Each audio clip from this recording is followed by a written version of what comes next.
हिंगोली आणि यवतमाळचा उमेदवार बदलला। अर्थातच हा मोठा निर्णय शिंदेंनी घेतला। ठाकरे गटाचे हिंगोलीचे उमेदवार हेमंत पाटलांऐवजी बाबूराव कदम कोहळीकर यांना उमेदवारी देण्यात आली। तर यवतमाळमध्ये भावना गवळीऐवजी हेमंत पाटलांच्या पत्नी राजश्री पाटील यांना उमेदवारी देण्यात आली। इथे जागा राखण्यासाठी धक्का तंत्राचा वापर करण्यात आलाय।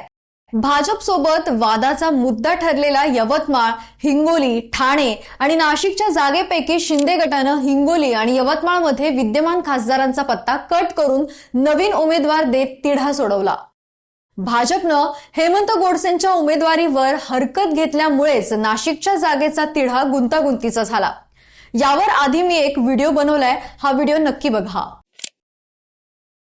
नाशिकमध्ये भाकरी फिरवून जागा राखली जाणार का?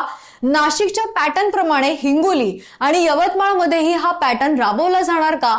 हेच या व्हिडिओतून आपल्याला जाणून घ्यायचंय। सध्याची परिस्थिती पाहता मुख्यमंत्री एकनाथ शिंदे हे मोठा निर्णय घेण्याच्या तयारीत आहेत। ते 6 जणांचे तिकीट कापणार असल्याचंही बोललं जातंय। नरेंद्र मोदी यांना तिसऱ्यांदा पंतप्रधान करण्यासाठी भाजपनं यंदा अबकी बार 400 पारची घोषणा दिली आहे। त्यामुळे या घोषणेच्या पूर्ततेसाठी भाजपकडून मित्रपक्षांकडे असलेली एक जागा हवी आहे।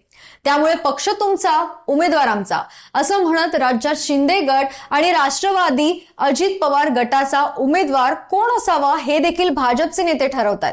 त्यामुळे सत्तेसाठी भाजप सोबत गेलेले मुख्यमंत्री शिंदे आणि त्यांच्यासोबत उपमुख्यमंत्री अजित पवारांचीही कोंडी झाल्याचं बोललं जातंय। शिंदे गटाचे हिंगोलीचे खासदार हेमंत पाटील, यवतमाळच्या खासदार भावना गवळे आणि नाशिकचे खासदार हेमंत गोडसे यांच्या उमेदवारीवरच आक्षेप घेतला गेला।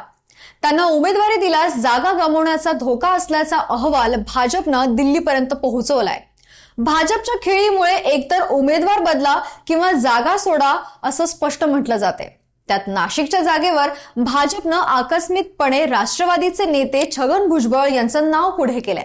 त्यामुळे ही जागा राष्ट्रवादीच्या अजित पवार गटाकडे गेल्याची चर्चा असली तरी शिंदेंनी आपला दावा सोडलेला नाही। भाजपच्या दबावामुळे शिंदेंनी ही कोंडी फोडण्यासाठी हिंगोली, यवतमाळच्या विद्यमान खासदारांचा पत्ता कट करत उमेदवार बदलले। त्यामुळे नाशिकची कोंडी फोडण्यासाठी देखील हाच पॅटर्न अवलंबला जाण्याची चर्चा सुरू झाल्यानं अनेक उमेदवारांची धाकधूक वाढली आहे। यावर तुम्हाला काय वाटतंय आम्हाला कमेंट बॉक्समध्ये नक्की कळवा। व्हिडिओला लाईक करा, शेअर करा आणि जर तुम्ही या चॅनलवर नवीन असाल तर चॅनलला सबस्क्राईब करायला विसरू नका। धन्यवाद।